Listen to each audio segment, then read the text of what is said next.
Voy a comentar lo evidente. Seleccioné esta película porque me parecía cómica su premisa. No todos los días se encuentra una historia en donde una niña se inventa un huevo parlante por el trauma de comunicarle a su progenitora la infidelidad de su padre en un motel con forma de castillo. Si el guionista no hizo este acontecimiento de una forma intencional, dudo bastante de su estatus como un profesional respetable. Por otro lado, también es innegable que todos disfrutamos de Koe no Katachi, y la sensación de mirar a una protagonista mujer con problema de comunicarse nos saca a nuestro lado paternal. Pero bueno, saliendo de este tema y retomando la seriedad que supuestamente le doy al canal, ya en el video anterior, a partir de un uso muy básico del Photoshop, había comunicado que el próximo contenido a reseñar sería este largometraje. En esta ocasión no voy a adelantar la temática del siguiente video, solo diré que no va a ser del agrado de la mayoría. Pero bueno, antes de empezar este video me gustaría comunicar que como esta obra me recuerda a la historia de la chica pelirrosada, me dio curiosidad hacer una comparación, así que teniendo en cuenta eso, en la conclusión de este video daré un veredicto de cuál película logra consagrarse como un mejor largometraje en cada aspecto.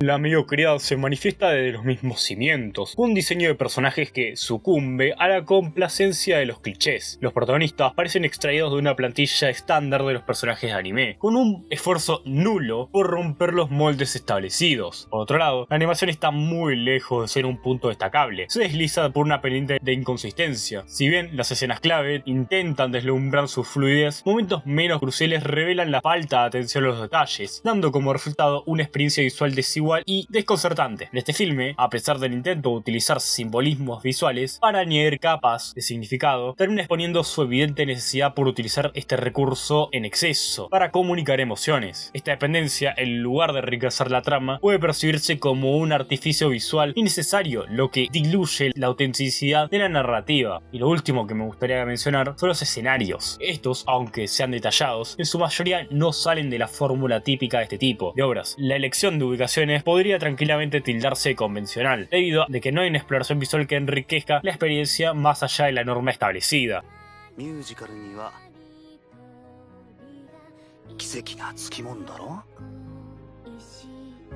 En una película que tiene como objetivo terminar con un musical y con tanta utilización del sonido en la trama, fácilmente podrá considerarse de que este elemento es extremadamente importante, y ya en su banda sonora muestra sus primeros inconvenientes. Aunque algunas piezas melódicas intentan capturar la emotividad de la trama, la mayoría se pierde en un mar de convencimiento. Las composiciones, lejos de ser memorables, flotan en la mediocridad, careciendo del vigor necesario para elevar la experiencia auditiva. Por otro lado, presenta un elenco que, si bien competente, no logra sobresalir, por lo que a pesar de sus intentos, la película no logra utilizar la música como un vehículo efectivo para transmitir las emociones de los personajes. Las piezas, en lugar de sincronizarse con la trama, a menudo parecen imposiciones forzadas, lo que lleva a una desconexión entre la narrativa y la partitura. Las voces, en su lugar, por momentos logran sumergir al espectador en la profundidad emocional de los personajes, principalmente en las partes de los que estos mismos se encuentran cantando. En contraparte, la mayor parte del filme, estos se suenan monótonos y caretes de la chispa que podría elevar la interpretación vocal a un nivel más elevado, dando un apartado sonoro que se apoya en instantes muy puntuales.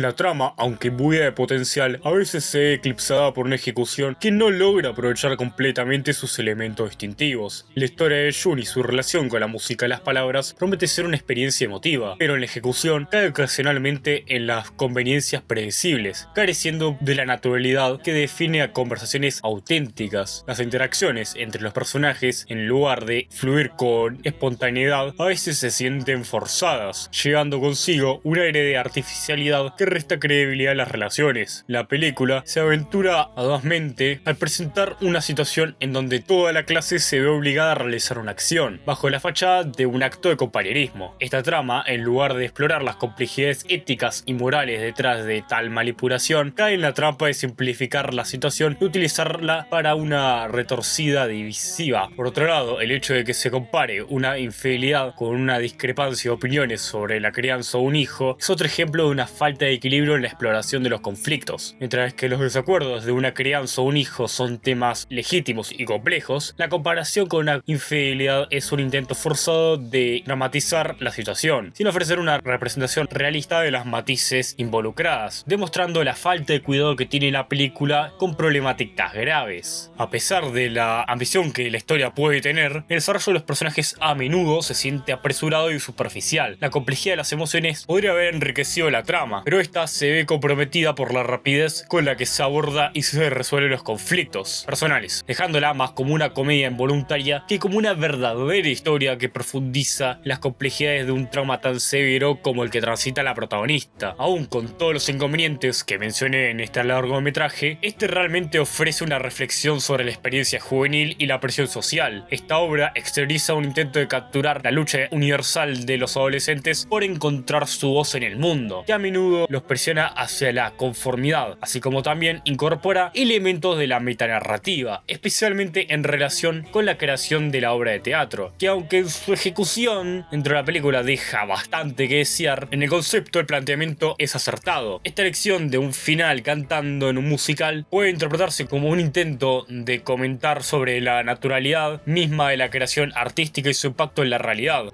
ミュージカルには奇跡がつきもんだろ Jun Naruse es nuestra típica heroína atormentada que sufrió mucho en su vida, hasta un punto exagerado, hecho que sirve para generar de la forma más perezosa la empatía del espectador, ilustrando las limitaciones de la construcción de este personaje. A nivel psicológico, la complejidad de Jun se ve limitada por los momentos en los que sus reacciones y decisiones parecen guiadas más por necesidad de la trama que por una exploración profunda de su personalidad. La escritura de este personaje, aunque llena de momentos emotivos, no siempre logra plasmar la riqueza psicológica que podría haber enriquecido su personaje, teniendo una trayectoria de redención a través de la música y la expresión que se siente un camino predecible, además que se queda corta en reivindicar a la protagonista, dejándola simplemente como una persona horrible que escondía su mala actitud bajo la fachada de una pobre niña muda, pasando a Takumi Sakagami desde su primera aparición es envuelto en un aura de misterio y oscuridad, sufriendo las consecuencias de sus acciones pasadas. Este pasado sombrío, que inicialmente es desconocido por la audiencia, crea anticipación y curiosidad sobre la verdadera naturaleza de su conexión con Jun y su papel en la trama general, por lo que su introducción es manejada con una artificiosa sombra del pasado misterioso, un recuerdo que, aunque inicialmente intriga, revela su naturaleza convencional a medida que se desarrolla. Su obra de oscuridad, aunque en parte efectiva, no logra diferenciarse lo suficiente de los arquetipos comunes de los coprotagonistas atribulados y sus conflictos internos que podrían ser una oportunidad intrigante para explorar las capas psicológicas. La verdad que se terminan quedando en la superficie, por lo que termina con una estructura que no se aventura lo suficiente en las profundidades de su mentalidad. Para finalizar este apartado, me gustaría dar una opinión en general de los personajes secundarios, empezando por el grupo heterogéneo de compañeros de clase que rodea a Jun. Aunque diversos en sus personalidades, a menudo se ven atrapados en clichés que los reducen a arquetipos predecibles. La escritura de estos personajes secundarios opta por la simplicidad, lo que limita la autenticidad de sus interacciones. Especificando más, la caracterización es más evidente con los compañeros del equipo de béisbol, que culpan a un muchacho lesionado por no asistir a los entrenamientos. Realmente le dan una personalidad surrealista simplemente echándole la culpa a un individuo con una lesión médica válida. La falta de comprensión sobre la importancia del descanso y la recuperación desafían la credibilidad de la trama. Y por último, no quisiera pasar a la conclusión sin volver a remarcar que la madre de Jun culpa a su hija de 5 años por la infidelidad de su esposo, por el simple motivo que ella le comunicó el hecho tan vil. Simplemente ridículo. ミュージカルには奇跡がつきもんだろ